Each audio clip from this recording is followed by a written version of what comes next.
বহুদিন আগের কথা। এক বনে বাস করত এক চালাক শিয়াল।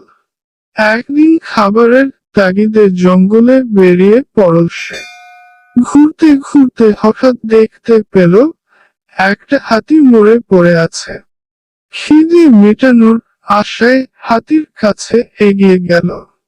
দাঁত দিয়ে হাতির চামড়া কাটতে চেষ্টা করলো কিন্তু পারল না। তাই আর হাতির মাংস খাওয়া হলো না।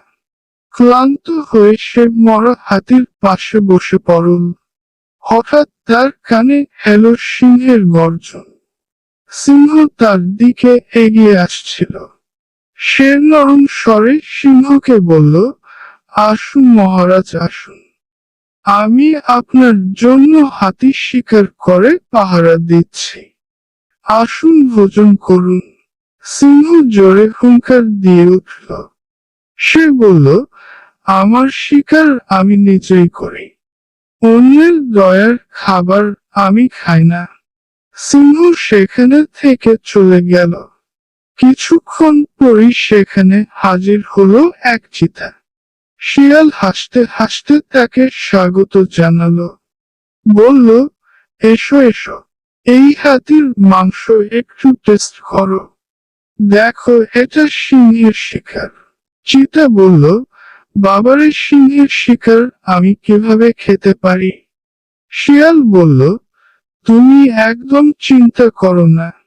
সিংহ আসতেই আমি আওয়াজ দেব, তখন তুমি পালিয়ে যেও।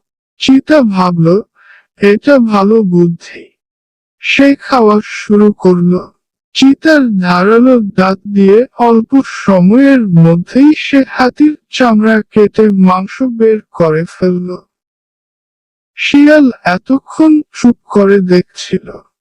যেই চিতা হাতির মাংস বের করলো, অমনি শিয়াল চেঁচিয়ে উঠল, সাবধান চিতা ভাই, এখনই পালাও, সিংহরাজ এসে গেছেন।